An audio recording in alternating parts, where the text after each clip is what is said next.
शायद हर विद्यार्थी के दिमाग में ये विषय कभी न कभी तो एक समस्या बन करके खड़ा हो ही जाता है। हर एक को लगता है कि मुझे याद नहीं रहता है, ये मैं भूल गया। लेकिन आप अगर देखेंगे इवन एग्जाम के टाइम पर अचानक ऐसी चीजें आपकी निकलने लगेगी कि आपको कभी एग्जाम से बाहर अरे मैंने तो पिछले हफ्ते भर में कभी इस विषय को छुआ नहीं था, अचानक क्वेश्चन आ गया लेकिन मेरा जवाब बहुत अच्छा हो गया। मतलब कहीं पर स्टोर था, आपका भी ध्यान नहीं था, अंदर स्टोर था। और वो स्टोर क्यों था? क्योंकि जब वो भर रहे थे तब दरवाजे खुले थे, कपबोर्ड खुला हुआ था, इसलिए अंदर वो गया। अगर कपबोर्ड बंद होता कितना ही पड़ोसते कुछ नहीं जाता। और इसलिए कभी कभी ध्यान शब्द ऐसा है कि लोग उसको योगा, मेडिटेशन, हिमालय, ऋषि, मुनि वहां जोड़ देते हैं। मेरा बड़ा सिंपल सा मत है, ध्यान का मतलब क्या है? अगर आप यहां आए लेकिन अभी आप सोते होंगे कि मम्मी घर पे टीवी देखती होगी, वो ढूंढती होंगी मैं किस कोने में बैठा हूं। मतलब आप यहां नहीं है, आप घर में है। आपके दिमाग में यही है कि मम्मी टीवी देखती होगी कि नहीं देखती होगी, मैं यहां बैठा हूं, वो उनको नजर आया होगा कि नहीं आया होगा। आपका ध्यान यहां होना चाहिए था लेकिन आपका ध्यान वहां है, मतलब आप बेध्यान है।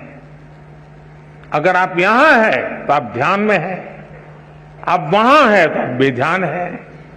और इसलिए ध्यान को इतनी सरलता से जीवन में स्वीकार कीजिए, आप इतनी सरलता से स्वीकार कीजिए। ये कोई बहुत बड़ा साइंस है और कोई बहुत बड़ा नाक पकड़ करके हिमालय में जाके बैठना पड़ता है, ऐसा नहीं है जी। बहुत सरल है। आप उस पल को जीने की कोशिश कीजिए।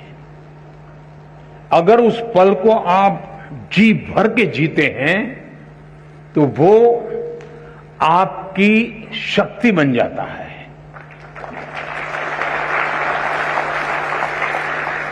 बहुत से लोग आपने देखे होंगे सुबह चाय पीते रहते होंगे, अखबार पढ़ते होंगे, परिवार के लोग कहते हैं अरे पानी गर्म हो गया, चलो जल्दी नहाने के लिए चलो। नहीं नहीं मुझे अखबार पढ़ना है। फिर कहेंगे नहीं नहीं नाश्ता गर्म है, ठंडा हो जाएगा। फिर भी कहें नहीं मुझे अखबार पढ़ना है। कभी उन माताओं से मैं कहता हूं जो घर में ऐसी परेशानी करते हैं उनको जरा शाम को पूछो कि आज अखबार में क्या पढ़ा था। मैं 99% लोग बताता हूं वो नहीं कह पाएंगे कि आज के अखबार की हेडलाइन क्या थी।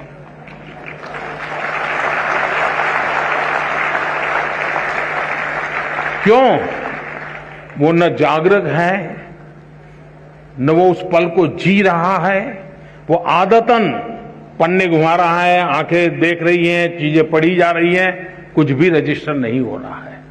और अगर रजिस्टर नहीं हो रहा है तो मेमोरी चिप में जाता नहीं है। और इसलिए आपके लिए पहली आवश्यकता यह है, आप जो भी करें उससे उस वर्तमान को, और मेरा अभी भी मत है कि परमात्मा की इस सृष्टि को सबसे बड़ी कोई सौगात है। अगर मुझे कोई पूछेगा तो मैं कहूंगा वो सौगात वर्तमान है। जो इस वर्तमान को जान पाता है, जो इस वर्तमान को जी पाता है, जो इस वर्तमान को आत्मसात कर पाता है, उसके लिए भविष्य के लिए कभी भी क्वेश्चन मार्क नहीं होता है।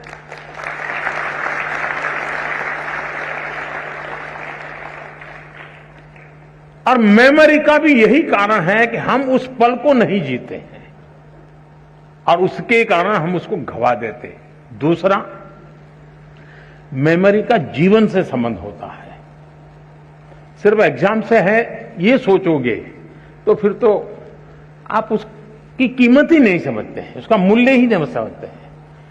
अगर मान लीजिए आपके किसी दोस्त का जन्मदिन आपको याद रहा और आपने जन्मदिन पर उसको फोन किया, आपकी तो वो मेमोरी थी जिसके कारण आपको जन्मदिन याद रहा, लेकिन वो मेमोरी आपके जीवन के विस्तार का कारण बन जाता है जब उस दोस्त को टेलीफोन जाता है, उसको अरे वाह, उसको मेरा जन्मदिन इतना याद था, मतलब मेरे जीवन की अहमियत उसके जीवन में है। वो जीवन भर आपका बन जाता है। कारण क्या था? वो एक मेमोरी। मेमोरी जीवन के विस्तार का बहुत बड़ा कैटलिक एजेंट है। और इसलिए हम हमारी स्मृति को सिर्फ परीक्षा तक, सवाल जवाब तक सीमित ना करें, आप उसका विस्तार करते चलिए। जितना विस्तार करेंगे चीजें अपने आप जुड़ती जाएगी।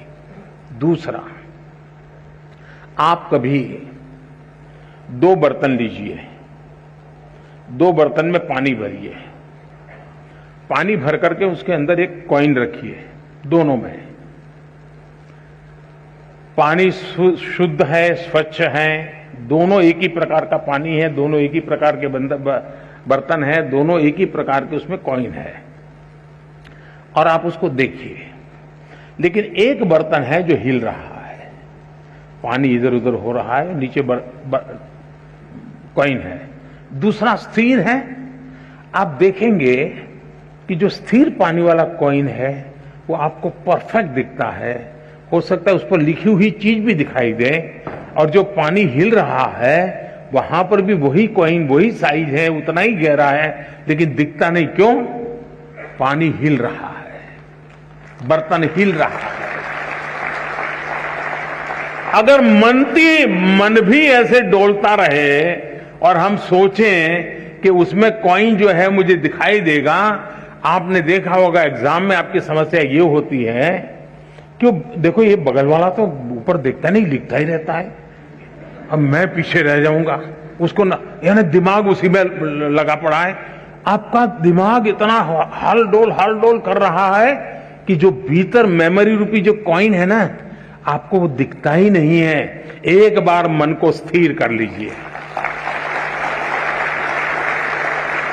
मन को स्थिर करने की दिक्कत है तो जरा डीप ब्रीथिंग कर लीजिए, 3-4 बार गहरी सांस लीजिए, एकदम सीना तान करके आंख बंद करके कुछ पल बैठिए। मन स्थिर हो जाते ही वो कॉइन जैसे दिखने लगता है, आपके मेमोरी के भीतर पड़ी हुई चीज यूं ही उभर करके आना शुरू हो जाती है।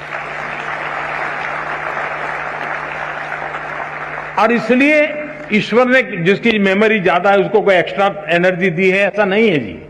हम सबको, हमारे सबका जो इंटरनल प्रोडक्ट है ना, परमात्मा ने बहुत ढंग से बनाया हुआ है। हम किसको पनवाते हैं, किसको बढ़ाते हैं, उस पर निर्भर करता है। तो आप इसको बहुत आसानी से कर सकते हो। आप में से जो लोग पुराने शास्त्रों को जानते होंगे, कुछ तो कभी यूट्यूब पर भी कुछ चीजें अवेलेबल होती हैं, कुछ शताब्दानी लोग होते हैं, उनको एक साथ 100 चीजें याद आती है। हमारे देश में ये चीजें कभी कभी इसकी बड़ी प्रचलन हुआ करती थी। तो हम इसको ट्रेन कर सकते हैं, अपने मन को भी ट्रेन कर सकते हैं। लेकिन मैं आज, आप परीक्षा में जा रहे हैं इसलिए मैं उस दिशा में आपको नहीं ले जाऊंगा, लेकिन मैं कहता हूं मन स्थिर रखिए। आप अपने पास चीजें पड़ी हैं, वो अपने आप आना शुरू हो जाएगी, आपको वो दिखना शुरू हो जाएगी, आपका उसका स्मरण होना शुरू हो जाएगा, और वही बहुत बड़ी ताकत बन जाएगा।